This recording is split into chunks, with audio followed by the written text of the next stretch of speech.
man. This is the Yeah. joy of doing live shows, by the way. This is why we pay attention to live chat, because they tell us all this stuff, so we have real time feedback. The So joys we're gonna have of to split live this into streaming, two. which is fine. Seems like we're back. We're getting back. We're not quite there yet. We're almost there yet. All right. Looks like it's connecting back. Yeah, it's trying.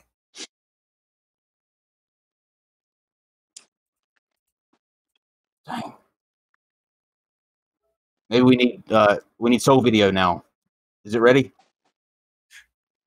Can we make a phone call to the dead stream? Are we good? Okay, we're back. Cool. All right. So there's the joy, ladies and gentlemen, of doing live streams. Sometimes you have unexpected dropouts. It would be appropriate. I think it would be also on me if I didn't ask somebody that that believes in the spirit world. Is that a sign? Is that a bad omen that since the stream dropped? Is that a bad omen on the episode? Do you see anything around me right now? I don't have that ability. So getting back to what we were talking about before, then after being around these dying people, I had always been taught God was all loving, all knowing, all caring. And I thought, well, if that's the case, why did this little boy get hit by a truck? Or why did this little girl get abused to death by a step parent? And that's why then I went to theology school, clinical psychology, etc. Trained with everybody I knew. I mentioned Brian Weiss, Raymond Moody. Had 2 different radio shows where I interviewed people like Wayne Dyer and Bernie Siegel and Michael Newton and others, and searched for literally 30 years before I was open to finding out one way or the other. If this is all there is, fine. I just want to know the name of the game we're playing. But to my surprise, found a vast amount of evidence across the board. And then Dr. Schwartz and I were working together a few years ago with a group called Eternia, which was started by John Audette and Eben Alexander, and then hit it off and then started working together a few years ago on this Soul Proof project, and then also wrote the book Greater Reality Living together this year. So in your search, one of the things that I wrote down to make sure to ask you, what is the, like you said, we'll take your word, what is the end game in terms of religion and as we know it, Christianity, Islam, they paint a world of, you have the material world now, and then once you die, you're off into another place, whether it be heaven or hell, and your roles at that point are one or the other. You're either going to spend eternity worshiping a creator or being punished for what you did in life. What are you seeing that is the end game once we pass on to the next? What is the purpose? Mm-hmm. Well, first of all, those images you described, heaven or hell forever, actually arose in the Dark Ages. And so it's wise to think twice before we stay stuck with concepts that arose in the 14th and 15th century. But interestingly, contemporary views support what the original Aramaic was saying. I've studied 3 different Aramaic scholars over the years, George Lamsa, Rocco Errico, and Neil Douglas Klotz. And they share that the original Middle Eastern meanings, and Aramaic was a commonly used language. The Bible, for example, was translated into Hebrew, which is mainly a temple language, then into Greek, then German, and to English. Well, every time it crossed the language bridge, things got changed a bit. Middle Eastern terms didn't have just one meaning, they had various meanings. So, for example, heaven and hell meant how you feel when you physically die and you go through a passageway. The Hebrew word for it was ma'wet. And they described it as a dark tunnel, and there's a sorting out then and a review of what you did. And if you did more good than bad, you feel heavenly. If you did more bad than good, you feel hellish. Now let's go forward a couple thousand of years later with near-death experiences. Dr. Ken Ring, University of Connecticut, worked with more near-death experiences than anybody on the planet. Estimates that there are about 10,000 documented NDEers, meaning while they were clinically dead, their eyes were closed, they were in ICU or ER, they nonetheless perceived events, seeing an object on top of the hospital, seeing a car wreck outside the hospital, details during the resuscitative process. Again, while their brain wasn't working, they weren't breathing, their heart wasn't working, their eyes were closed. After successful resuscitation, these people accurately described these events without any exposure to family and friends from whom they could have learned that. And they were interviewed by university professors, medical doctors, and so on. 10,000 cases like this, some of whom were blind at the time, physically blind, some of whom been blind from birth. So this is very strong evidence that consciousness is active independently of the brain. And Dr. Ring assembled a team of vision experts, and no one could come up with a alternative explanation for this. So now here we have the Aramaic meaning of a word a couple thousand years ago. And what do these near death experiences come back and say? Part of what I went through was a life review where I not only saw, but felt what I did. And I felt the pain I inflicted on others. And I realized that heaven and hell are primarily not places, but states of consciousness, levels of energy that we can experience here or in the hereafter, depending on our predominant thoughts, words, and deeds. So who does the sorting in that in those visions? Because you mentioned that when they go through this tunnel, they're being sorted. What or who is doing the sorting? Yeah, and these are all excellent questions, by the way, Kyle. I'm impressed that you obviously have given this a lot of thought. I appreciate it for your listeners and viewers as well. um, y- Again, we use the word soul, but the person who has passed, and usually they are described as having help. Now, Dr. Schwartz and I have adopted the word higher energy assistance. HEA is abbreviation, but higher energy assistance, because some people understandably don't like religious terms, archaic terms. So whether you want to say these are higher energy assistants or angels, guides, master teachers, helping these people along has been well described. And the purpose of the life review, by the way, is not punitive or judgmental. It's all about learning and growth. And so the person who passed is able to pause this recording like you're watching your life on a DVD. You can go back and rewind and look at the good parts. You can kind of fast forward through the bad ones, but that's part of what happens from all the available information. And you said when you were a small child and you had those kind of abnormal experiences, would you say that you have memories of the time that you existed before you actually were in the material world, or any kind of connection that you can recall from that place? I don't have conscious memories of, call it life between lives or a dimension before I came into this physical body. What I did have was a real difficulty fitting in.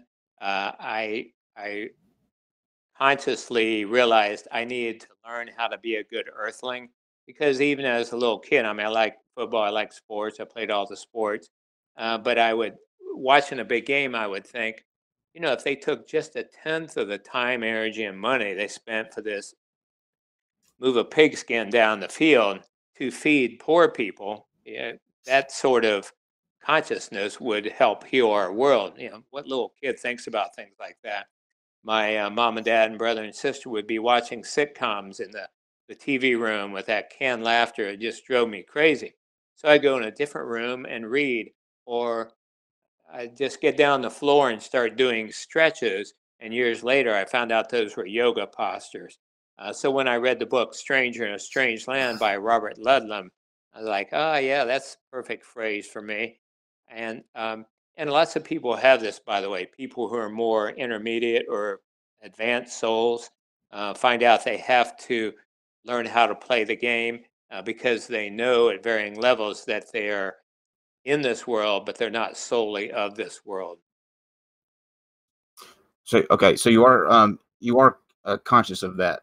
Um, let's shift now to the meat of the story, I guess. I think that I wanted to paint kind of a picture of where you're coming from for everybody and your kind of life experiences that got you to this place, because I think that's important to lay down first.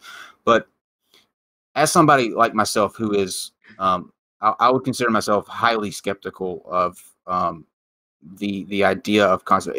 Of course, everybody wants something like that to be true. It's so far outside of what I think is possible that it leads me to a bunch of questions about it. And the first question that I have pertains to something that you said earlier in the show, when you mentioned that the dream team, the Albert Einstein, the Nikola Tesla, these uh, icons of science and truth seeking are aiding in the development of this. And one of the examples that you gave was the switch, how it would do the yes no, whether it be for a name, a letter associated with that name, their date of birth, deaths. How is that verifiably Albert Einstein or Nikola Tesla? Like, when you get those results, how do you know that's not just well, how do you get the results? Can you kind of go into a little bit more detail on that? Like, how are you actually getting these responses from these icons? Yeah, well, again, there are a few questions in there. Yeah, it's called the A team. And the first way that Dr. Schwartz had an inkling that they were interested in helping and able to help was again through 10 of the top mediums. We're talking people like George Anderson, John Edwards, Suzanne Northrup, Suzanne Giesman, who is, by the way, a former commander in the Navy and the top assistant to the Joint Chief of Staffs. These are all really credible people. And so individually, they would say, Gary, I'm getting Nikola Tesla coming through to me spontaneously saying, would you please get hold of Dr. Schwartz for me? We understand he's doing some work. We want to help him. And so, being the scientist he is, Dr. Schwartz kept all this blind. In other words, he wouldn't share it with the other mediums he would know. So, when the same sort of information came in from numerous people independently, that was one clue. Secondly, the evidence that this is really happening is the accuracy of their input. As I mentioned, one time he was stuck on a certain phase of the research, and there's something he couldn't figure out. And one of the mediums said, I don't even know if this is a word, but what is coming through for me is this. It was like capacitance, impedance, conductance, like three words like that. Gary said, oh my God, it's exactly what I need to know. And that filled in a piece of the puzzle for him. And this has happened many times. The third way that we know that this very likely is happening, this appears to be happening, is, as I mentioned, them passing the personal identification test and the knowledge test, which have been replicated. But the ultimate answer to that, and by the way, you're the kind of skeptic we like because you're a skeptic who asks questions. A closed minded skeptic would say, this is BS. You guys are crazy. I don't believe it. Okay, those kind of people, there's no talking with them. You're a skeptic, what we call open minded skeptic, and so are we. You have to be that way, especially when dealing with such immense breakthroughs here. So the ultimate way would be to let them explain themselves, to let them divulge their identity themselves.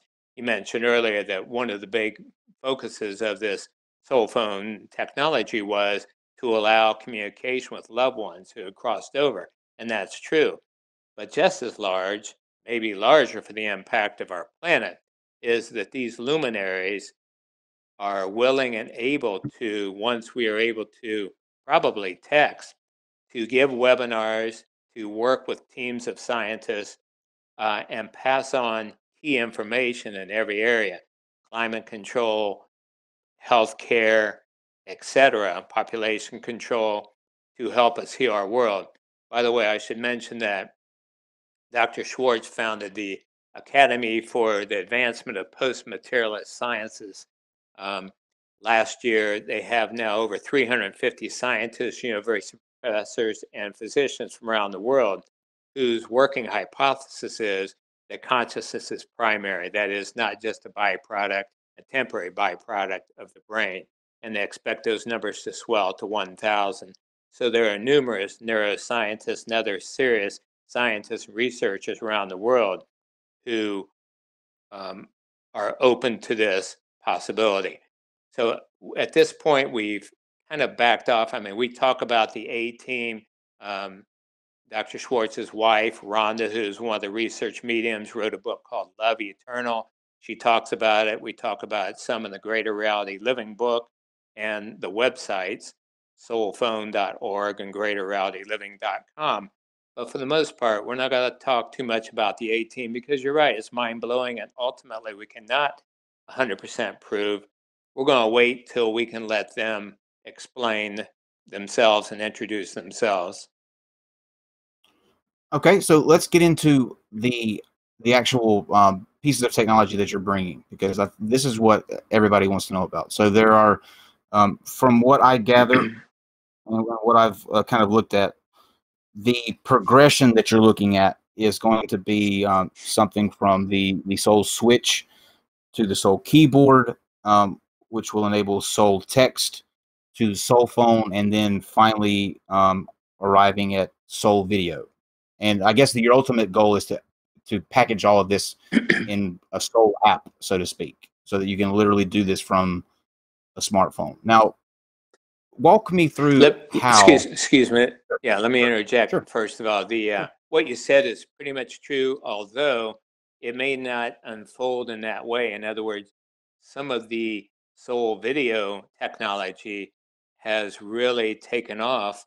And at one point, Dr. Schwartz thought that we may actually be able to see images of post-material persons before we can even get good yes, no answers. So go ahead.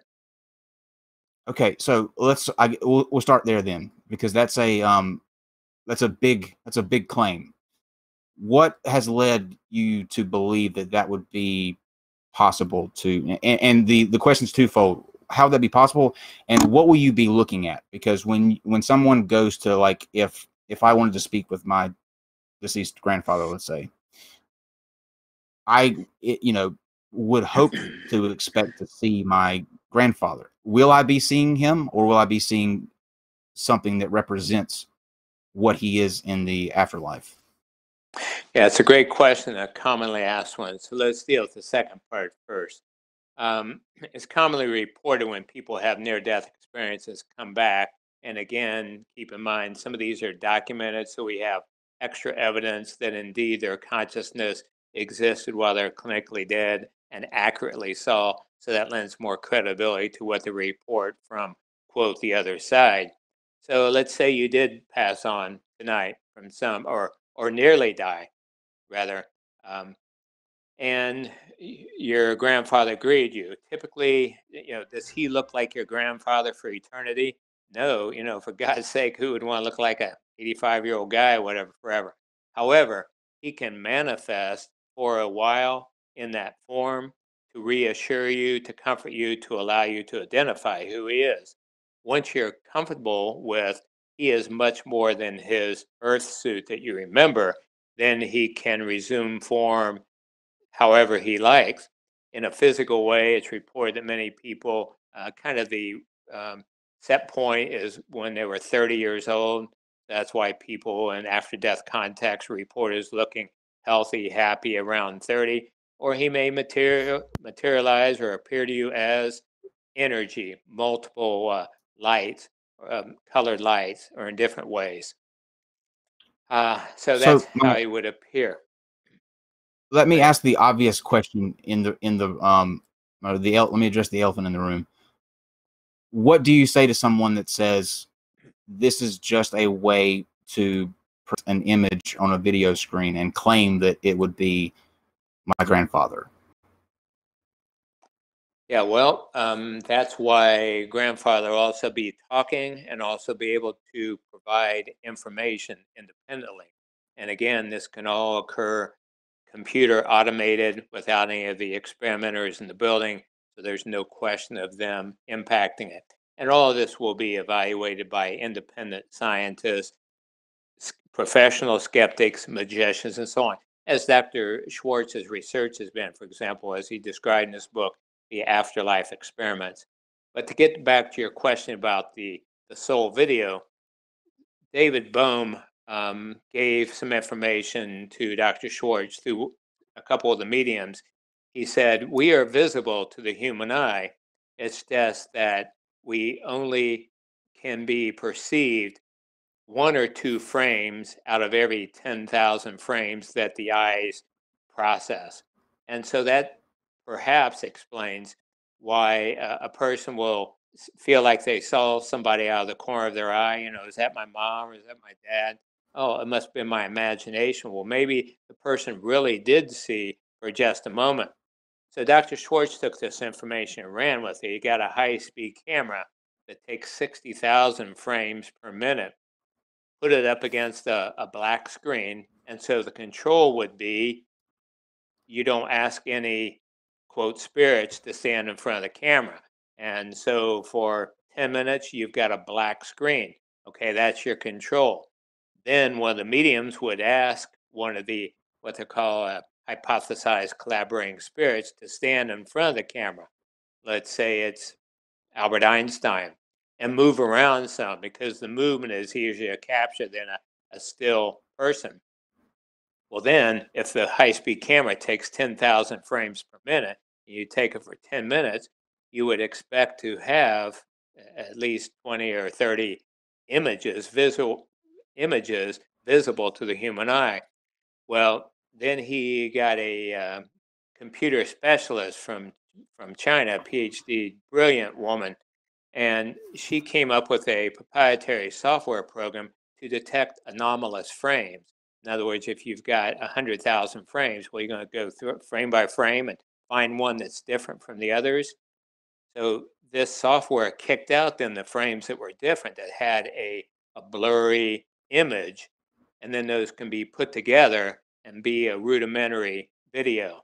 All this is very basic right now, crude, but should increase as we go, especially once we have, even with just the switch, Dr. Schwartz will be able to communicate with these scientists much more and say, um, can can I improve upon the soul video research now? Yes. Does it have to do with the software? No. Does it have to do with the hardware? Yes. Does it have to do with the camera? Yes. Um, and then it's kind of like following a trail to find out then how to improve it. So it's in its very infancy. And I've got I'm going to make a or one last question, and then Steve, I'm going to let you jump in because I know that the science aspect is Steve's end, but for me, just somebody that has listened to the story and the examples and the examples that you've put forth, I think it would be reasonable for anyone, and it would be reasonable for you to expect anyone to ask this question. It looks like it could be a computer generated program because you said that it's there's not going to be any testers in there, so there won't be any kind of interference. What prevents somebody from thinking that it's just a algorithm that kicks out answers and puts kind of a, I guess a different image or whatever it would be for the video aspect. And with the voice, I'm assuming that I wouldn't be able to like actually hear my grandfather's voice. So all of the aspects of what I would expect to see on the other end of that call are different in some way, and that's being explained as it's a manifestation of who or what he is on the other side. And how do you answer somebody that says that's just a convenient explanation for a program that is essentially creating this being on the other side that is a connection to the person that they once loved and lost? Sure. Excellent question. Sure. And the answer is keep in mind again in the very beginning, there will be confirmatory tests. So if you could ask, let's say you see a hazy image and hear a voice, it doesn't sound like your grandfather, but you could ask questions that were answered either via the yes or no or the text or a voice that was discernible, yes or no. And you went through a series of questions. You know, for me, did we have a dog named Snoopy when I was a kid? Yes or no? Did we live on Woodward Avenue? Yes or no? Asking detailed questions that only your grandfather would know. You know, grandfather, did you have a dog when I was a little kid named this? You get a series of answers like this. Also, we've done some early research so far that the computer would show images.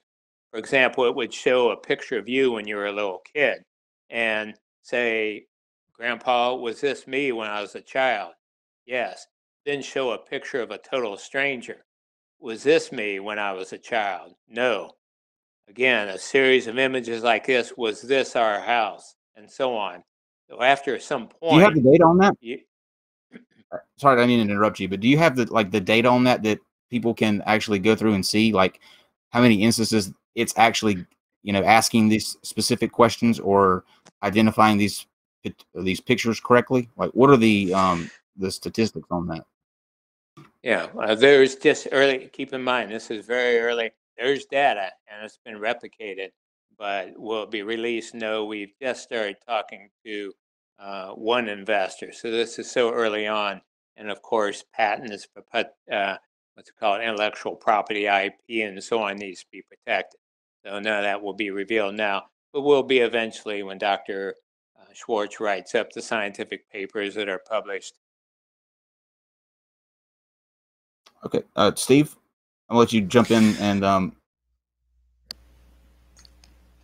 Okay, yeah, I have a lot of questions on the science, but before we get to the science, on the data analysis that you're doing that Kyle has asked about, when it comes to the statistical significance of the hit rate, if I'm having a communication with somebody, let's say like with a deceased uncle or something like that, for one, I won't be able to ask them any specificities of questions, such as where did I leave something or where did he leave something before he died? I won't get a specific answer, correct? And if I'm asking yes or no, if he answers the wrong question, if I say, is it true this condition, and they get it wrong, is that due to a bad connection, or what is the statistical significance of them not getting the question correct if I'm actually having a communication with somebody who should know these answers?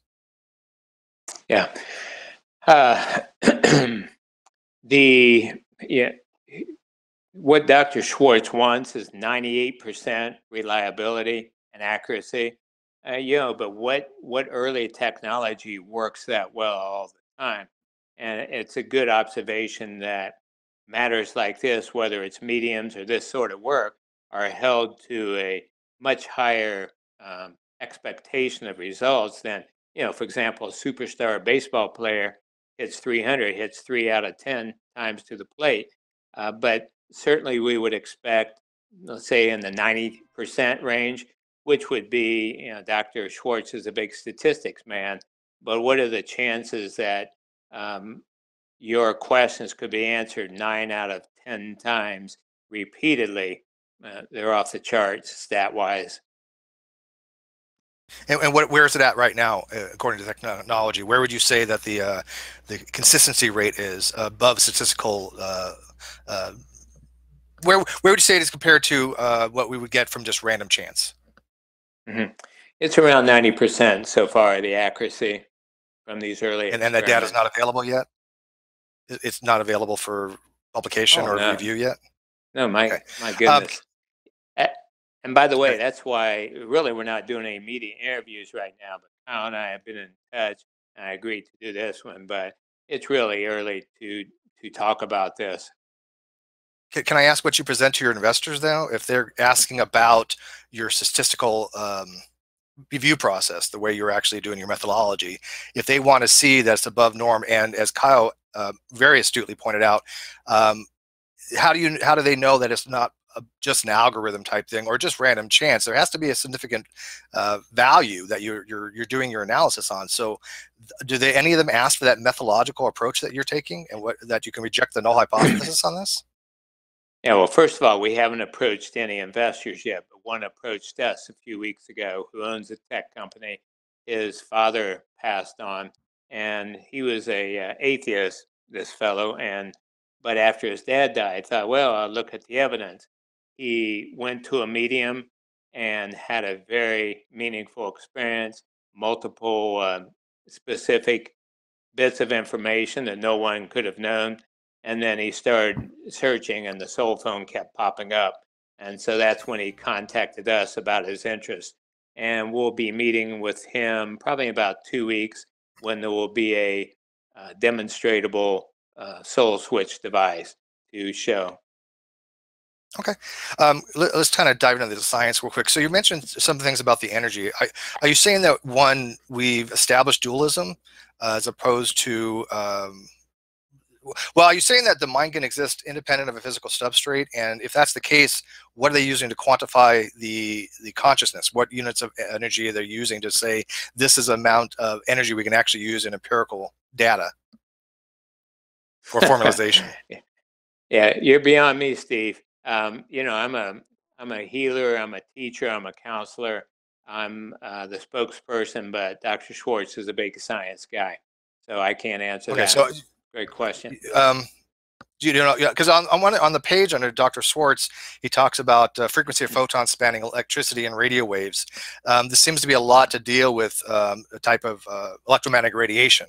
And so is the technology somehow using electromagnetic radiation in incorporation to communicate with the deceased? Yeah, there are actually 8 different methods. One measures changes in electromagnetic information or electromagnetic radiation, another movement, another sound, um, another video. So there are 8 different ways, and he's working on these. And he also has this team that's working to see which one's going to come to fruition first, because it's unknown. I mean, this is totally unprecedented research. And he doesn't have yet a causal mechanism by which they're communicating, by which they can interact with a physical. Well, it would depend on what device you're talking about, but they're being Either one. The video, we, for the video, what's the causal mechanism by which the video is being manipulated that we can see some kind of, let's say we have an indicator, right? We have a whatever your indication system is, a needle or whatever. There has to be something that actually causes that to happen, right? There has to be a causation. What is the mechanism by which the deceased is using whatever to cause that causation? Do we see something as a physical indicator that it is the deceased we're talking to? Is this guy smart or what, Kyle? The Very smart. mechanism is the mechanism is the same mechanism that allows us to see each other. In other words, they have energy that can manifest, can be picked up by photographic film. Einstein said one time through one of the mediums, we are historical energy systems that tend to um, show ourselves in a way that the observers will be able to acknowledge. So when these quote deceased luminaries show themselves to the mediums, they've got tweed jackets on and a pipe and so on, much like they did when they were Oxford professors. However, that's not the way they look all the time. It's just one of various permutations they can choose. Kai, we do have some questions for the live feed. Want me to get to those? Yeah. I just had one follow up. Have you personally tried this yourself? Have you tried to contact somebody? on the other Not side, yet. and No, not yet. why is It's that? not quite ready for that. I'll be one of the first. Well, it's not quite ready for that.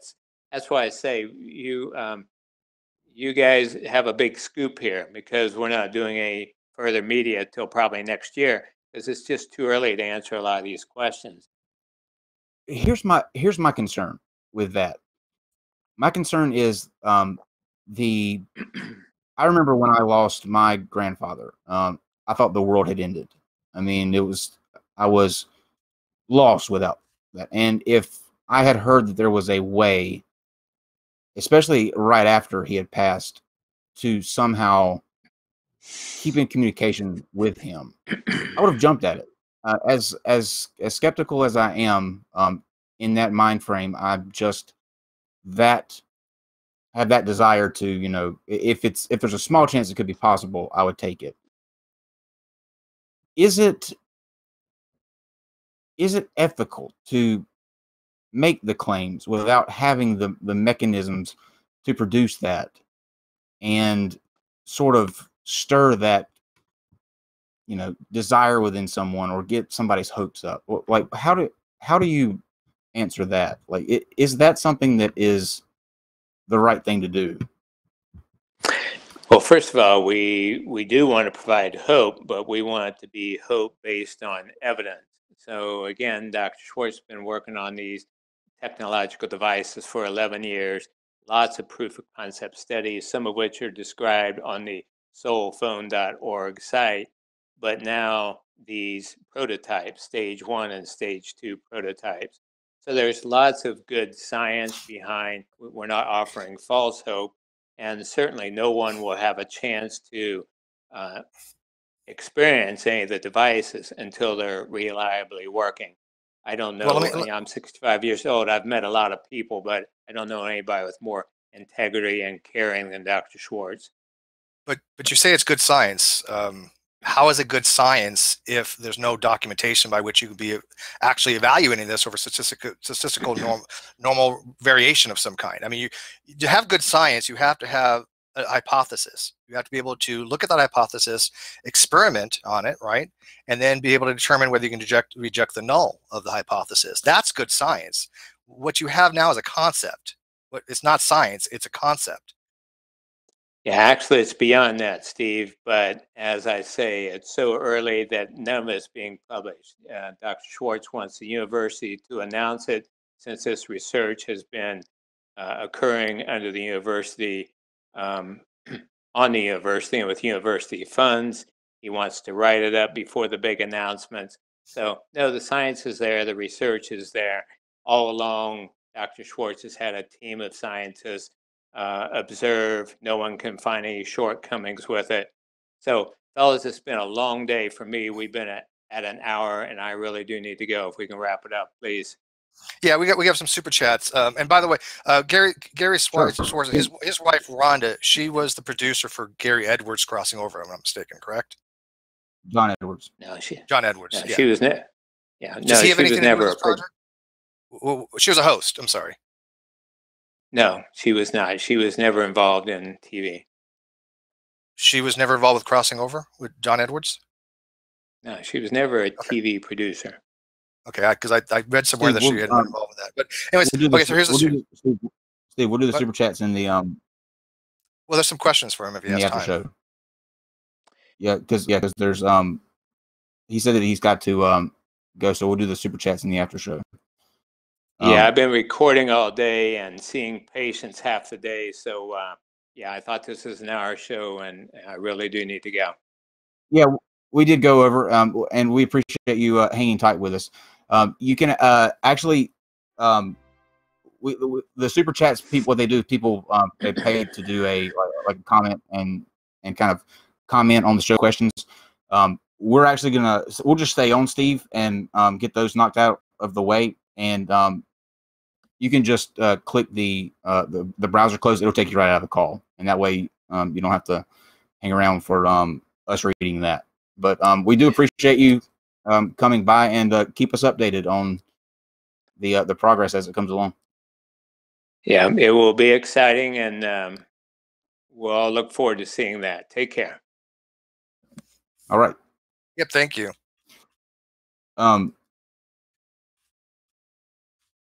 Okay. So that went about as well as I thought. I thought it was important to lay out the groundwork. And Steve, when you came in with the science aspect of it, the biggest takeaway from it all, I think, is that the claims of the science being there, but not able to to put forth what that science is. This stems from, and the reason that I kind of dived into his past is because what I see is it stems from an inert feeling when he was young. He always felt this sort of being different, this attachment to death and the afterlife. And this is just an example, I think, of a project that fit what his ideology was, or his, Sure. his But view. I'm a little disappointed because I mean I knew he only had an hour, and I asked you he only had an hour, and you said he didn't have as long as we needed, because I knew he was going to run after that. No, Well, he didn't tell me that he had. Yeah, no, I knew he had an hour. He didn't tell me he had said before Yeah, that they only had an hour. So I really wanted to get to the questions, because the questions were tailored for him. Well, how do I know he only had an hour? I don't know. He told us maybe you're clairvoyant too. I didn't hear that. Yeah, I'm clairvoyant. It wouldn't matter anyway. The reason that I told him he could go ahead and go is because he is not going to put forth any kind of different answers than what he put forth. We sussed out everything that we could from him, and this would just be a game of him continuing to repeat what he just said. I don't know how you, if maybe you heard him say that he had an hour. I didn't hear him say that he had an hour. Well, not. Was that he had told us before. I mean, in one of the correspondence, something I remember very specifically. He only had an hour, because remember we were supposed to have an hour with him, then an hour with Landon, and which is a volcano thing after this. But Landon couldn't do it. You'll have to find that. Now I said that I want, if we did Landon's episode, I want to keep it at an hour so we don't go over 3 hours. I remember doing down the line. But even still, I knew from experience, as soon as we start getting the hard hitting, that's when they're done. That's when they say, I have to go. That's a given. But the questions were directly for him, but unfortunately we can't ask him now. And I apologize to the people that have asked the questions, but we might as well get them out of the way anyways. Maybe we can kind of try to answer them. He wouldn't have answered it anyway. I mean, I know that's the whole point. I want to show that he can't answer these questions. That's the whole point of showing that this is a long con.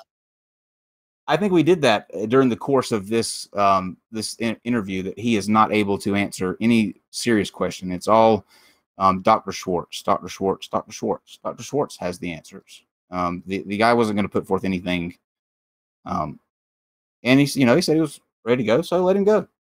Yeah, to me, like I said, I'm a lot more hard hitter. I mean, when it comes to the science, I expect when people make these kind of claims, I'm going to go for the jugular. That's it. I'm going to go for the jugular. And but anyways, let's get to the questions. We'll go for the super chats. Prodigy FX, $5. If there's such a thing as a credible medium, then why hasn't anybody claimed the James Randi $1 million prize? James Randi did that for a long time with JREF. That prize is no longer available because they figured after 20 years, and by the way, we know that nobody was ever going to claim that. And if somebody did get it, it was going to be just because of random chance. Because eventually, there is going to be somebody that wins something. Just like there's going to be one person that predicts the lottery numbers, and it's going to be completely random chance, but it's bound to happen, right? So it doesn't mean that they actually have that ability to do so. It just means they got lucky. Godless Engineer, $5. How does the soul retain information stored in organic brain cells? I have no idea. That's a great question. I really wanted to get in the dualism aspect because he started talking a lot about dualism, and I'm sorry, we've never demonstrated that the mind can exist independent of a physical substrate. That has never happened. There's no science that has ever said that, right? So for him to say that this is based upon science, I'm sorry, that's just wrong. It's just outright wrong. You can't claim something as science if you're not doing science. And science is an approach. Science is a methodological approach to things, right? There's no methodology here. If you can't explain the methodology, you can't claim it as science. Right? Well, also, I'd like to point out, which, hi everybody. Oh, hey, I'm tabbed out, so I didn't see you sneak in. I'm not even looking at the VMix call, so cool. Well, also, I mean, the way that he described this quote unquote phone is a high frame, like a high speed camera is taking video of an area in front of a person or somewhere, and they're like asking questions, and then they tape for 10 minutes, and then they use computer software to search through all of the frames in order to find distortions in the light. And what I have to ask about that is, how do you determine between pareidolia and like what like an actual ghost? You know, I think just technically it'd be apophenia, because I mean, I don't think you're looking for like a face. I don't think it's going to be pareidolia, because that would be more like looking for an image. Well, I think they're looking for information in that data and trying to create a correspondence for some kind. Well, no, exactly. Like pareidolia isn't just faces, though. It's like it's noticing. It's when you notice image pattern of some kind. But the apophenia is when you have a pattern for the information, and I think that's more what they're going to be trying to do. And they're going to be trying to find. They're going to try to say, look, here's a correlation here that doesn't exist, or spurious correlations of some kind. Okay, Steve, have you watched any ghost shows at all? I used to do debunking with what's his name, Sci-Fake, who actually debunks. How many high definition ghosts have you seen on those shows? Like they are blobs. Right. I mean, if you have like random noise, right? If I just have white noise, like a TV, one of the old type TVs, and I see a pattern of some kind, I think I see a face. That's pareidolia. If I'm looking for a pattern in the data, saying, okay, here's my yes or no questions, and they say yes, or they say no, and I'm getting a statistical analysis, and I'm looking for some kind of weird pattern out of all this, that's apophenia. That's not what they're doing, though. No, I was specifically talking. I was specifically talking about the visual detection element of it, and that would be pareidolia, not like I would think that what you're talking about would apply to asking the questions, but it wouldn't be like the visual aspect of it is what I was talking. Yeah, if you're looking for a face or something, then that. But you see, there's soul switch, which is the yes or no, and then there's soul video, which again, I knew there was like, oh, I'm going to be like seeing my dead, uncle, right? And Kyle pointed out, is the voice going to be the same? No, there's nothing to relate that information to the individual that you're discussing with, right? I mean, just no way. Yeah, of course it is. And the question that I have for you, Steve, do you still hold tight to the he honestly truly believes? Yeah, what did you feel? Yeah, he honestly truly believes this. He is a true believer. He doesn't know enough about the science. He's just relying on Dr. Schwartz. Yeah. Go ahead, G. Here's the thing, though. Everything that he described in his quote unquote phone, they already do on the ghosty shows. Like with the switch, you've got like a flashlight that you can adjust to where you barely have to touch it and it blinks on and off. You can ask no questions. They've even got like a little handheld thing that Ghost Talk or something? What is it called? Like a Ghost Talk or a Ghost Box? No, not EVP. The Ghost Box. Spirit Box. Thank you. Yeah. Huh? Yeah, the Spirit Box. Well, no. That's the thing. Okay, so the Spirit Box is basically where you have a handheld sort of speaker, and what it does is it quickly switches between the different bands of frequency. And then you're supposed to be able to hear the ghost come through in the static, basically the white noise, right? So that's what the Spirit Box is. No, what I'm talking about is they've got a separate handheld device. I can't think of what it's called right now. Watch any ghosty show, they have it. But it's a handheld device that I guess detects electromagnetic like changes or whatnot. And it is it an LED meter? They've got that. They've got that. That's similar. That's similar in function to the like light, the handheld flashlight. No, this one it actually associates like different changes with words. So basically, you ask a question and then you wait for this thing to give you like answers. And I have no idea the rationale behind whatever kind of fluctuations it's detecting and it translating it into words, because I sincerely doubt it's actually based on science. I feel like they have like a pre-programmed set of words factored in there that's set to different values, and then that is what comes across, so you could easily manipulate it for whatever kind of situation you're in. Yeah, and I feel like this is the same situation with random phone. if you watch those ghost shows, the ghosts always say the most random sentences. Like it's never anything that makes a bit of sense. I was watching one earlier today that said, "I have the body of a pig." Like that was the it's weird. That was what it put out. I have the body of a pig. I mean, if you're a ghost and you're having the opportunity to talk to actual people, you'd come up with something better than "I have the body of a pig." I think. Well, that's what I want to know. Is it a bad connection when they say something like that? I mean, if you can't get any usable, actionable intelligence out of the communication, right? Like if I said, "Hey, uncle, where'd you leave the will?" and he can't tell me longitude and latitude, what good is it, right? Yeah, well, I mean, see, the thing is with all of these woo people, like with the ghost hunters and everything like that, everything is as vague as it can be because then they can translate it into something meaningful and they can make it mean something meaningful. Like, you know, it's like when they go into like a Scottish castle and they're sitting there calling out to it in like, you know, American English. And it's like, are you here? And they're like, yeah, I sure am here. And it's like, yeah, that's true. That the ghost always speaks the language of the person asking for some reason, right? Now, I guess you know, I guess we could argue, well, after you're dead, you know multiple languages and stuff. But you're right. What they do is it's the brain making these connections. It's the brain finding the patterns. The science doesn't give a shit about the mind. The science is the raw data, and the raw data has never supported that this is anything beyond just your mind filling in the blanks, your mind making something significant to the person asking the questions. The A-Team was the biggest thing that the biggest revelation that I took away from this.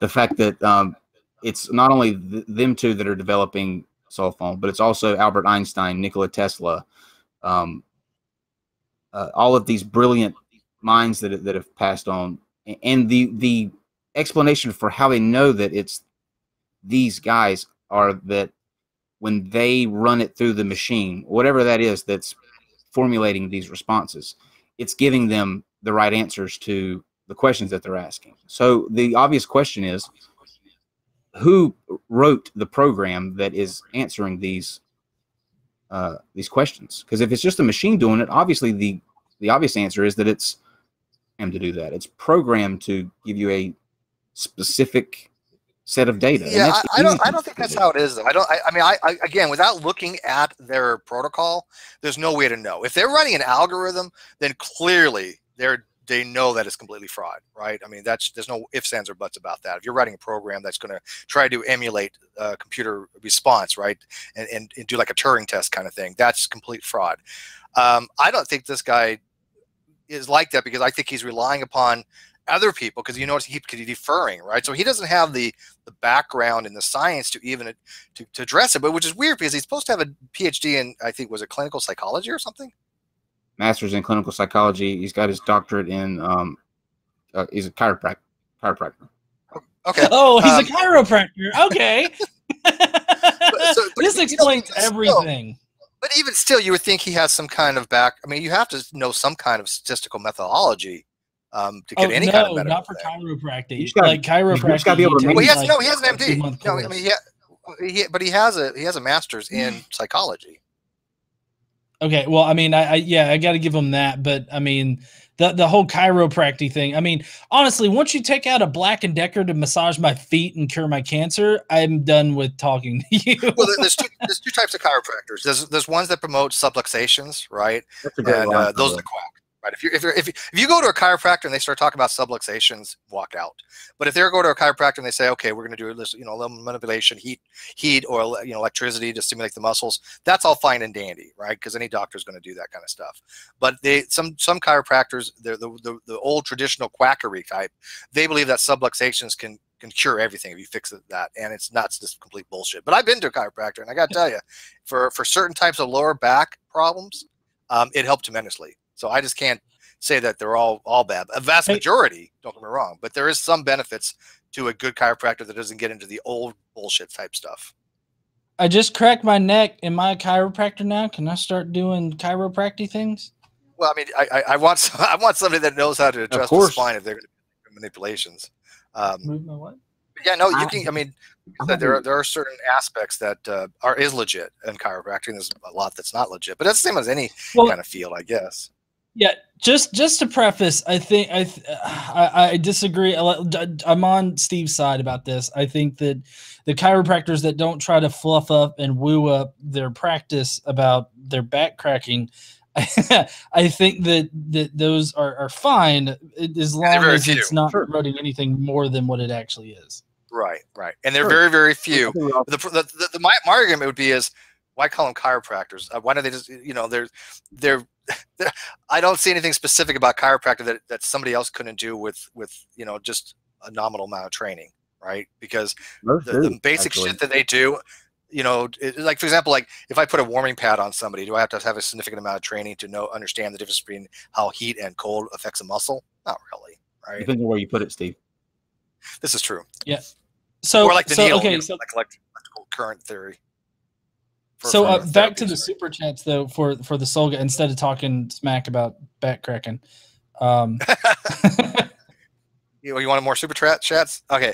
Yeah. Well, yeah. By the way, that was a good question. By the way, how does cell retain information stored in organic brain cells? Frick if I know, dude. That's why I asked. Did I not ask about mechanisms?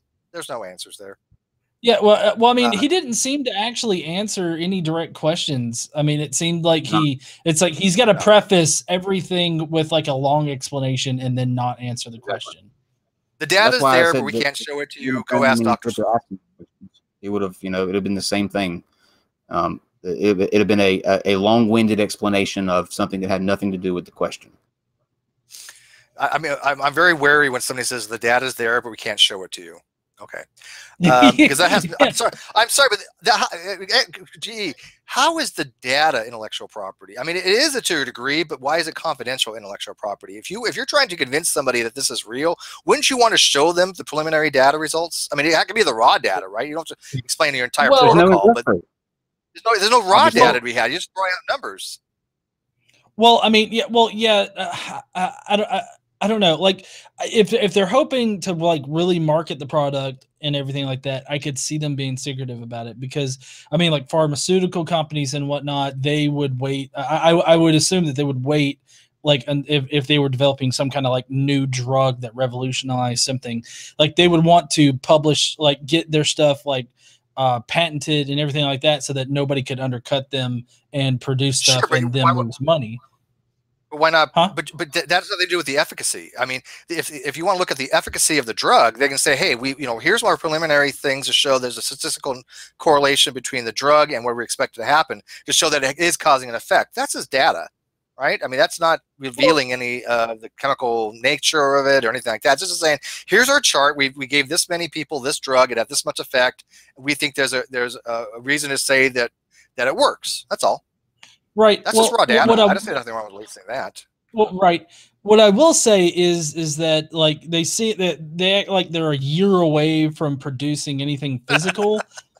I would think that if they were that close to actually producing like hardware for it, you would already have the science done and published and everything like that. So I see your point there, and I was really not trying to like defend the guy for hiding his data. I think that the most ethical thing to do is definitely to produce your data, but like I don't know, the guy just seemed to be like he was hiding behind that veiled secrecy of, oh well, we're waiting to put it out. He answered it though. The reason that he didn't they haven't put out the science yet is because they don't have an investor yet. Money is the motivating factor. He said that 3 times. I counted that. We've got a guy that's interested, but we haven't ironed out the deals yet. If this was such, so groundbreaking, they wouldn't be holding out for an investor. This would be something that, and you heard me ask him, have you tried this yourself? If this was something that worked, if this was something that had a remote possibility of being true, that I would be the first person in there trying that device out to see if it worked. I'd be every day trying to get an answer out there. But he said, nope, haven't done it yet. I mean, yeah, that's weird, isn't it? Yeah, I think I would be trying it too, right? Okay, Ken Hovind CPA, $2. He must have really liked this episode. $1 more than usual. Thank you, Kent Hovind CPA. Patrick Mahomes is God and he's real. I don't know who that is, so somebody can fill me in. Nobody? Sounds good to me. Okay. That's good. Boho Hobo 50 DKK. I love to hear about the camera on the other side, especially the specs of the transmission equipment, bandwidth modulation. Yeah, there's no way this guy was going to even be able to touch any of that. Wait, right? so there's a camera, like, I guess maybe I missed some parts of it or whatnot, but like, so there's a camera on our side and then there's a camera on the spirit side?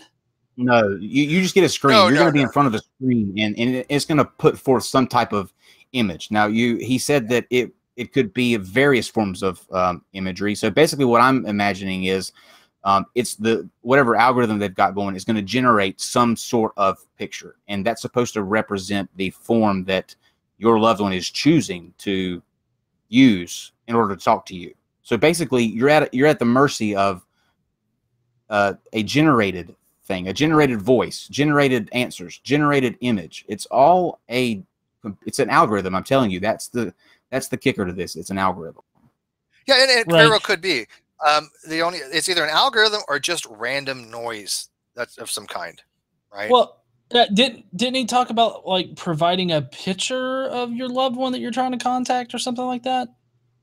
He said that it would be able to distinguish between he gave an example. If he were to put a picture of you and a picture of a stranger to that image of your loved one, it would be able to know one was you. Like you said, it would be able to say yes or no. Based on the problem I have, the huge problem I have with that though, is that if you're going to do something like that, you need to design the electronics, right? And the electronics to do that has to have some kind of causal mechanism by which it knows what information is going into it, how to interpolate it, and how to put it out to where it's going to be effectively a communication to the person on the other side.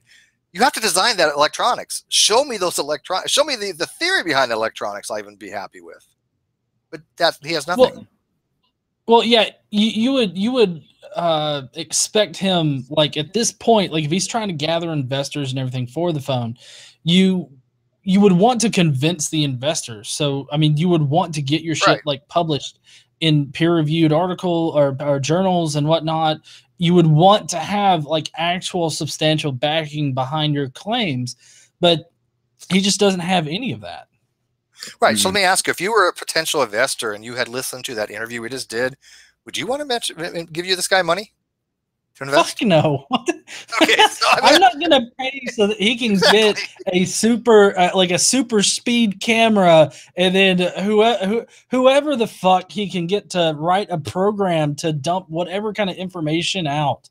Like, I mean, he would have to have significant science, like provable, like peer-reviewed science behind like his actual machine that's supposed to give you the information. Because otherwise you can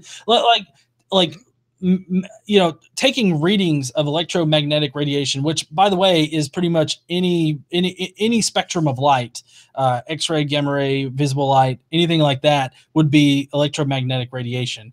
And so to be able to translate that into any kind of information that we can understand, you would need to have like good evidence to have that translation. And it just seems like he either has it and he's not willing to release it to people, or he just simply doesn't have it and he's blowing smoke up everybody's ass, which I'm guessing that's the one that it is. It's the latter. And the scary thing is there are people that are willing to do this. I listened all day yesterday and today to the podcast that he's been on, and all of them that I listened to, all of them that I could find. This was probably the only one that he's done, because as you could tell, he was very skittish about coming on. He canceled 2 times already, and he doesn't do, it seems, a lot of shows that ask questions about what they do. And the ones that I've seen him on were all pro his standpoint. There's a podcast, and I forget the name of it now, but it's hosted by 2 women, and they dive into the paranormal world. But they were just glowing about it, just like, oh, this is amazing. Listeners, you have to go and check this out. This is going to be a real thing. So there are people out there that absolutely, and it's just like I said when I was talking to him. It's because you play on a sense of emotion that is probably the strongest, and that's that loss that people feel whenever they lose someone that they love. And people are willing, because that feeling is so strong, to do whatever it takes, even if there's a small possibility that it could be true. And I just think that, especially to do it and not have the science behind it. Like, it's one thing to do it and have something that you claim is the science that you're able to know, even though it may be incorrect. But to do that without saying, or by saying, well, we haven't got to that phase yet, we haven't crossed that step yet, to promise or to make a claim that you're able to produce someone's loved one on a video before you're even able to hypothesize how that would be possible, I just think it's just unethical. I think it's, well, I would like to jump in before we go on to the next super chats, and say that people like this guy who are hiding behind, you know, their information or whatnot, and are promoting it to people who have lost somebody that's, you know, near and dear to them. Almost 100% of the time, these people end up being like predators. Like, you know, like they prey on people, they prey on their emotions, they get them to donate their money or give them their money so that they can talk to their, you know, deceased relative, but they play on that emotion of like losing somebody that's close to you. Like, that's what they prey on. Everybody has lost somebody, and everybody wants to be able to talk to them again. Of course, I mean, we're not able to do that, obviously, but these people see that need, and they're like, oh, well, I can give them, you know, that feeling. You know, I can give them the feeling of talking to their dead relative when they're not actually talking to their dead relative. I mean, if you've watched any of those, was it the Crossing Over with John, whatever the fuck his name is? Huh? John Edwards. John Edwards, yeah. See, the way that he does it is it's cold reading, but when you go into one of those tapings or whatnot, you have to fill out a card, and it takes certain information. And then the John Edwards guy has like people in his ear that feed him information. And then he just pretty much gets a whole bunch of darts in his hand, throws them at the board, and he starts spouting off shit that they keep telling him until he finally hits somebody. And then he runs the gambit there again with trying to get information from them. And then once he's got them hooked, he just tells them, oh, they're happy. I don't actually see them. I feel colors or some kind of shit. And they're happy. And they forgive you. I'm glad you said that, because in the podcast that I listened to, on that same one with those girls that hosted and talked to him, he cites that he names off about 6 different very prominent mediums, John Edwards being one of them. He's involved in the study that they keep talking about. He names him as one of the ones that Dr. Schwartz uses. Dr. Schwartz has tested John Edwards. So John Edwards is involved in this. Yes, that's what I asked him, and I think he actually lied about that, or he's just completely unaware, because, and I don't see how he could be, because I mean, if you go to Wiki and you even look at Wiki, Gary Schwartz, it says right in there, Schwartz performed experiments at the University of Arizona testing mediums such as John Edwards of the show Crossing Over, and Alison DuBois, who inspired the TV show's Medium, right? And I believe he met his wife. Yeah, no, his wife was involved in this show Crossing Over. I'm sure of it. His wife's a medium. I don't think she was involved in that show, but she is a medium that wrote a book and all that other sort of stuff. Yeah, I know she did talk about that. But I know she was involved in that show somehow. I just don't remember the exact link. Well, yeah, it's odd because you know, he seemed to want to bolt like immediately after you started bringing that. I knew that was going to happen. I even told Kyle that. I said, I'm going to ask the hard questions, and I said he's going to an hour, he's going to leave. I even told him that. I called it. I mean, this is a given how this works. Not a big surprise. So because he was not expecting hard questions. Like Kyle said, he's only been on shows and podcasts where they just gush over this stuff, right? That they buy into it hook, line, and sinker. He was not ready to have somebody actually have some pushback. If I can make a recommendation for a show, but it's kind of old, but it's Penn and Teller's Bullshit. It's I felt like it's a very good show. Huh? You have? Oh, I've watched every episode of Bullshit. And you know, what's funny is even I wish they would have done some shows differently, because they even gone back and reviewed it and said, you know what, that show sucked. We could have done it better this way. But you know what? The premise was brilliant though, right? Oh yeah. the very first episode of that show, which I think it's still available on Amazon through their video streaming platform, but the very first show is on like these people that can contact the other side, and it explains like the methods of cold reading and how John Edwards works, like in his taping and everything like that. So I mean, it's a very educational show. I found. I think there's a pretty famous one on vaccines where they think the logic through on vaccines, and it's quite good. The Penn and Teller are brilliant, I think, just in general. Okay, Steve, pop another live chat or okay chat question. Insect Facet, $5. Have you thought about exploiting the energy gradient between the two worlds to generate infinite clean power? It can't possibly go wrong.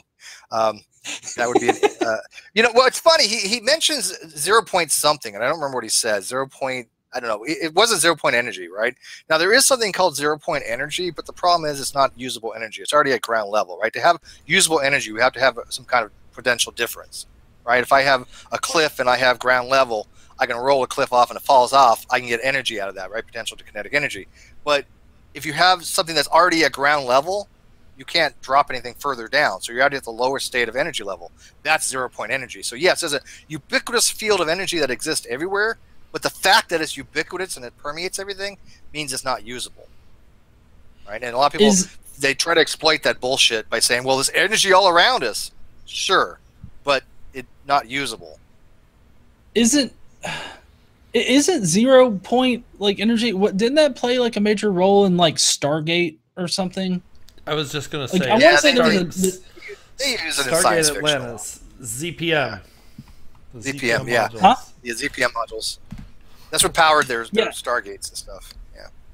Yeah. Yeah, no, like I said, it's so. impossible. It's impossible. Again, you can't extract energy from a state of lowest potential energy. You just can't. I mean, that's why you can't have over unity. You can't have devices that violate the second law of thermodynamics because you can't have more energy going out of a system than you're putting in.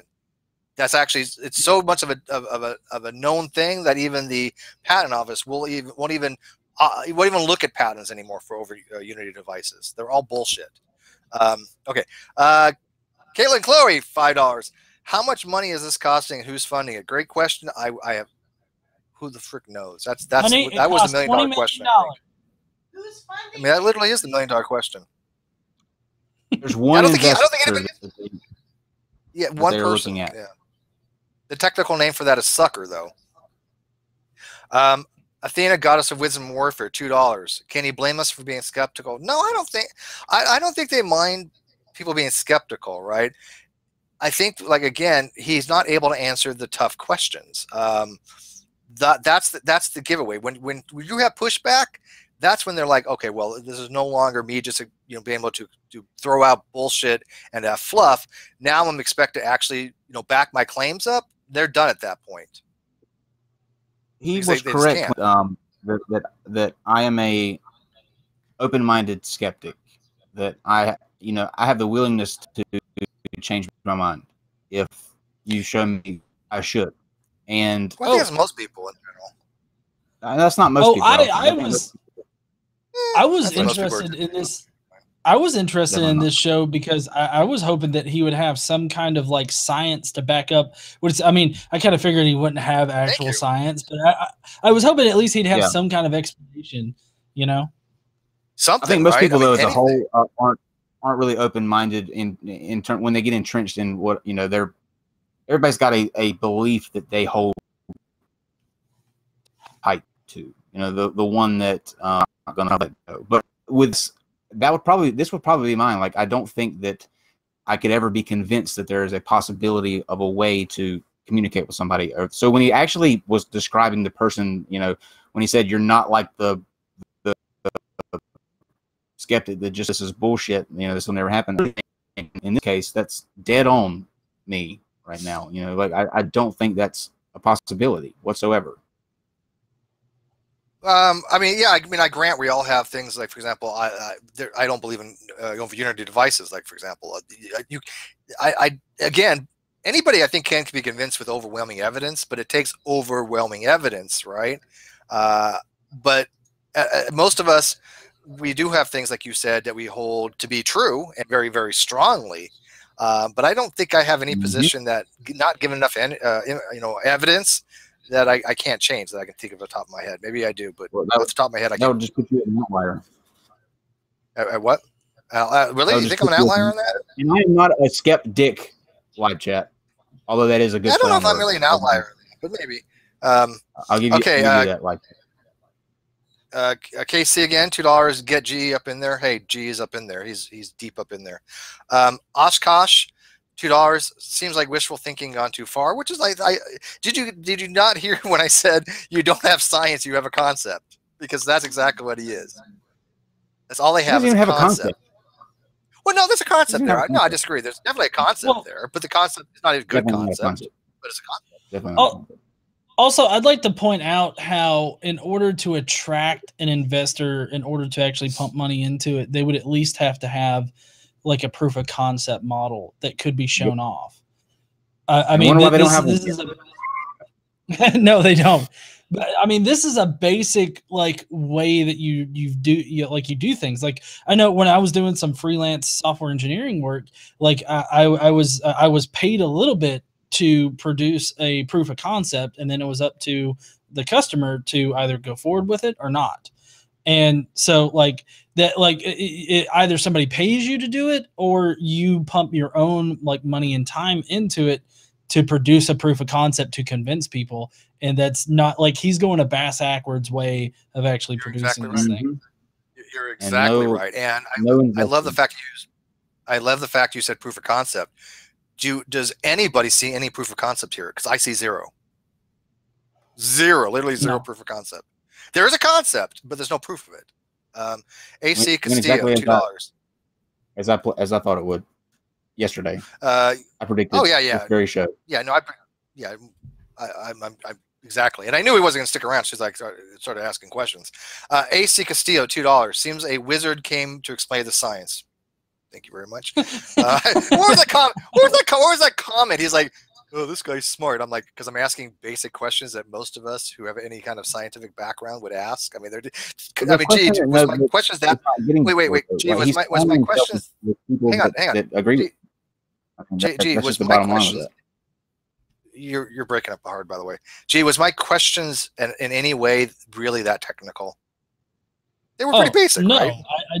No. I thought you were asking some pretty basic like questions that needed to be answered. I mean, it's not like you were exactly asking him to explain the quantum like theories and everything like that. Oh, I would love to see formulas. Yeah, exactly.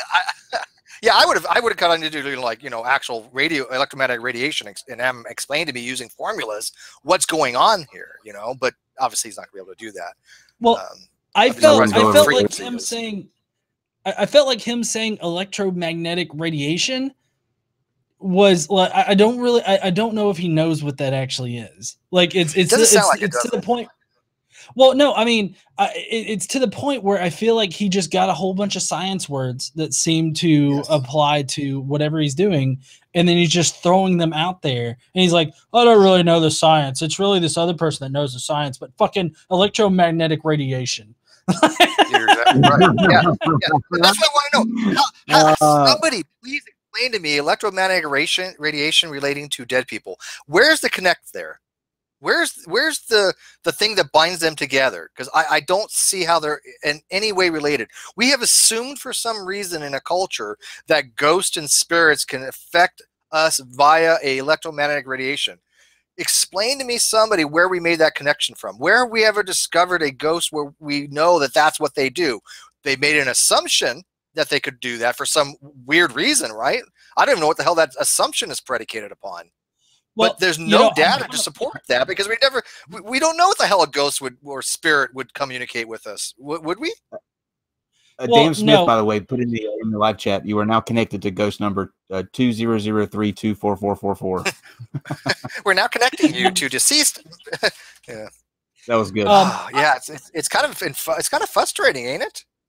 Yeah, I'm willing to bet that they would use the ether in order to like explain like a connection. You know what? It's funny. You know what's funny? You mentioned that, dude, right?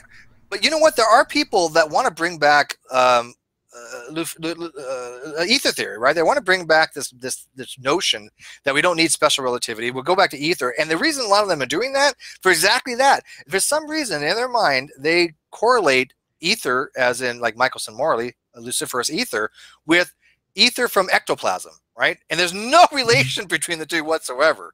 But they hear those words, and there's a mental connect with them. But you know as well as I do that ectoplasm and ether and what they used in mediumship has absolutely nothing to do with the medium, which would be for light propagation. Utterly and distinctly different things. But they want to bring that back. They want to bring back this medium idea that is already. It doesn't need it. It's not parsimonious. Well, yeah, and I mean, like flat earthers. I mean, all of the woo people. I mean, they hold on to these old ideas.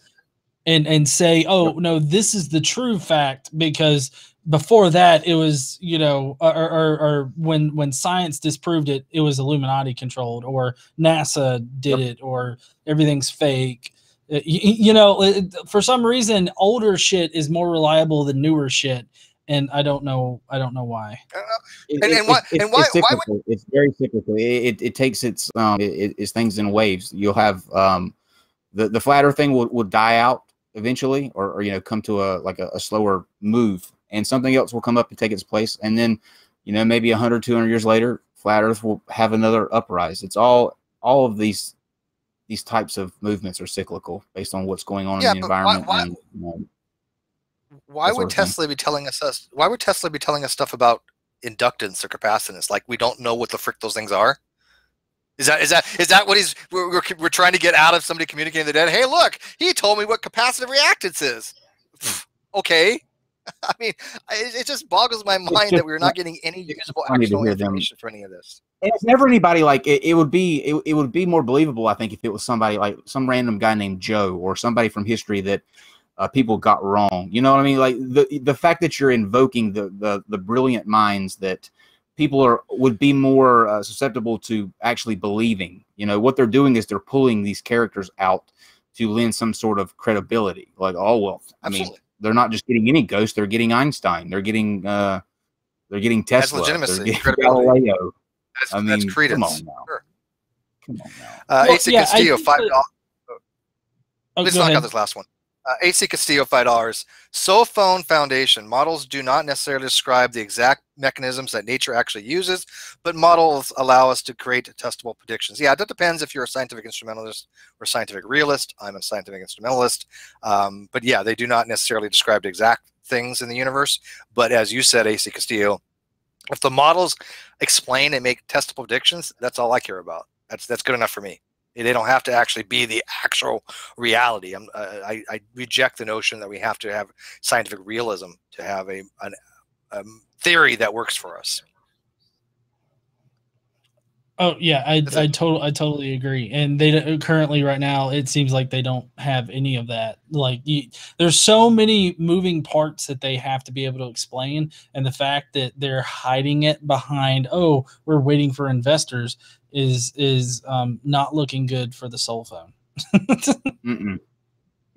think they jumped the gun. What it boils down to is they jumped the gun, and they're stalling for time until they can put something together that would make it seem like they're justifying, even if it's wrong and in their own terms, what they're saying. I think they came out way too early by saying that they can do these different versions of technology, like the switch. If you've got, you know, what you think are the components to do that, then come out and say it and let it stand up to science and people who test it. But to come out and say that you can do soul video and soul text and a soul app, like they eventually want to make this all into an app that you can put on your phone and literally just call up grandma whenever you get, you know, when you have downtime.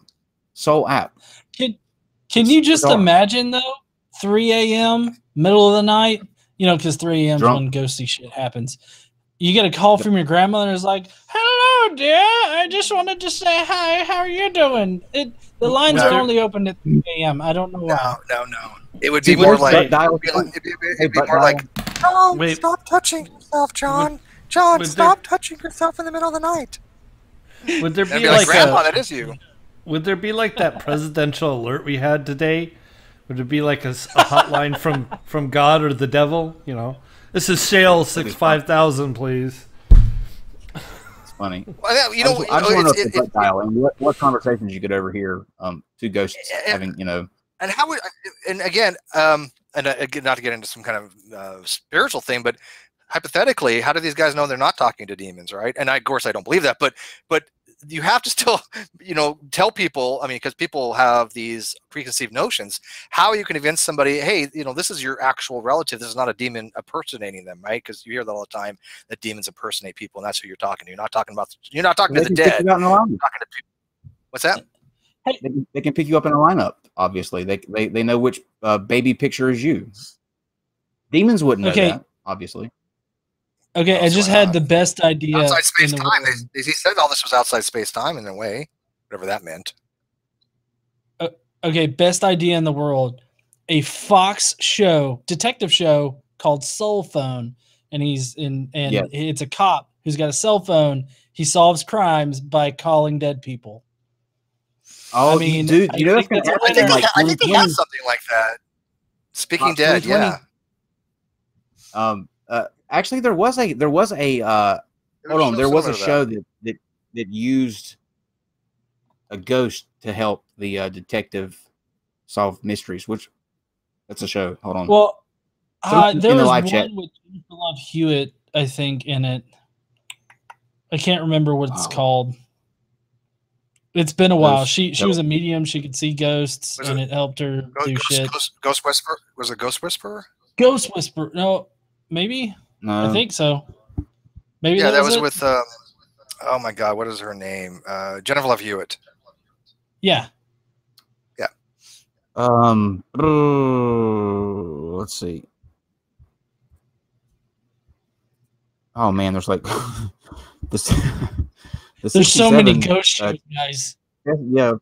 TV they're all documentaries. They're all based upon, you know, real events. Well, you know, right now CBS has that.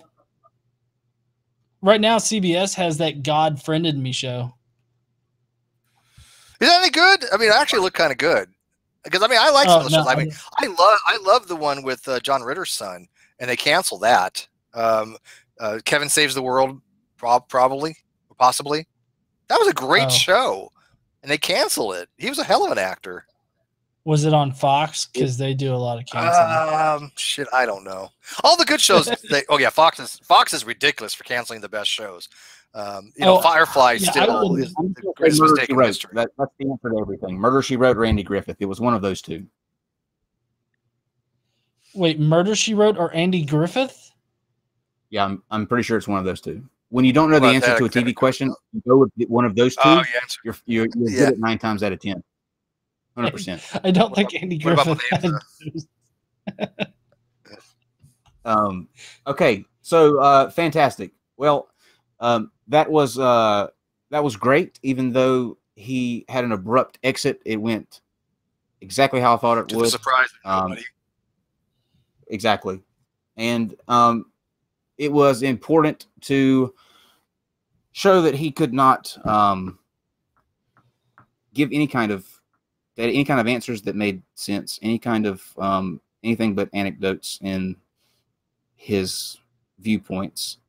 It's not a shocker. I think everybody expected it to go that way, but I do think that it's important to understand that there are people that do fall into that do believe that's a possibility, and I hope that they're able to see something like this instead of the ones where it's just all how wonderful this is, to be able to distinguish that it sounds good. Actually, it doesn't even sound good.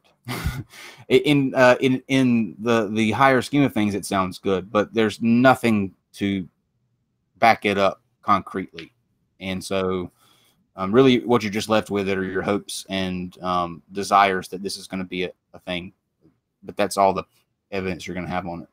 GE?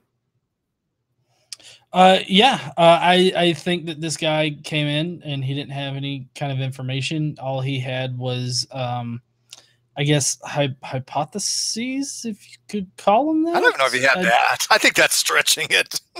Yeah, I don't know. He had ideas. he had ideas, and they're ideas. nice to think about, but they're not reality. And unless he can prove how he can translate the spirit world into the physical world, I don't see how this is ever going to work. No, never. No, and mediumship has been around for hundreds and hundreds of years, right? This is just a modern version of mediumship. Matter of fact, even starts off, the initial thing that they did was with mediums. They had a facilitator, right? It's all it is. It's just mediumship for the 21st century, trying to involve technology to make it sound more credible. Yeah, I hate it when they do that too, because then it's like, it kind of leaves a sour taste in your mouth whenever you actually know what you're talking about, and to hear people like this like say the exact same shit, but they don't know what they're talking about. I don't know. It kind of pisses me off at times. Yeah, no, it is infuriating because a lot of people don't realize. Like I said, I kind of started years ago, 4 or 5 years ago. I've had my channel 5 years now, actually, but back then I was working with a guy named SciFake. He'd been on Fox News and other things, and he used to debunk Long Island Helium, right, and many other types of things. And me and a few other people would constantly be on his videos with him. In the live chats, explaining to people what's going on, how to do cold reads, how to do hot reads, what techniques they're using. And then people were like, well, how do they know this? And we would explain to them, this is the techniques they use to do this, to pull these stunts off. Like one of my favorite ones was, when people go to these shows, right? And they do the cards and things of that nature. They listen in on the lines. Everybody knows those things. But sometimes they have very, very specific detail. Like, for example, they say, hey, John, you have a grandfather clock that's in the corner of your room or something, right? And you're like, well, how the hell do they know that, right? And I know you don't, because but you see specificities like that. And people will say, well, how do they know that? Well, let me tell you how they know that. Most of these people, where they do a one-on-one type interview, people have been out to their house prior 2 weeks event, 3 weeks, 4 weeks, 2 months out even. And they'll go for whatever reason. They don't have to introduce themselves as producers. They'd be just like, hi, I'm from the Jehovah's Witness. And they can see what's inside, right? And they can say, oh, look, there's something here I can point out. They fake this stuff. I guarantee that does happen. I'm telling you, this is how they do a lot of the stuff. I'm fairly certain. I'm wanting to say that it might have been Darren Brown. But somebody like Darren Brown actually ran a test for like mediums or whatnot to come into a house. And what they did was they put out fake information about the house or where they were going. And then they invited them out and they repeated things that were off of the fake website about the house. They did that with a castle too. Same thing. They did with a castle, fake painting, fake history, and the medium give forth the fake history. Go figure, right? Yeah. Dateline. So after all these times, it's one big long scam, just like snake oil. That's all it is. Absolutely. If you want to, guys, you can head over to the Discord. I'll pop in for a little chat. Last night was a really good discussion, I think, about hypnosis. So that started out as a 10-minute stay and ended up being 3 hours, but it was a good conversation. Wow. So if you want, guys, you can head over to the Discord. We'll pick it back up over there for a little bit and see what you guys thought. Tomorrow we will be with Nicholas Brand, who is a PhD student in paleontology. He will be discussing his belief that the dinosaurs actually had feathers, all of them. So that will be except for sauropods. Yeah, well, what you would consider, what you played with as a child, had feathers, T-Rexes, those sort of things. And I think that Trevor Valley's going to join us for that as well. He doesn't know about his scheduling, but if he can make it work, he's going to come in because he doesn't think that's the case. So it'll be good to see where that kind of ends up. So join us for that. That's at 8 o'clock. GE, you get the final word to sing, scream. This is your now 73rd appearance. So welcome 73, and we'll let you close it out tonight. All right. Thanks everybody for dropping by. Don't forget to stand up and use your voice. I guess I got to do my normal thing, like, hey heathens, how y'all doing? There we go. Excellent. All right, guys. We'll y'all. see you in the Discord, and if not, we'll see you tomorrow at 8 p.m. And in case I pass on to the afterlife before that, I'll call you for the show. I'll call in. This number has been disconnected or is no longer in service. I would probably get into the well. Non sequitur. Your facts are uncoordinated.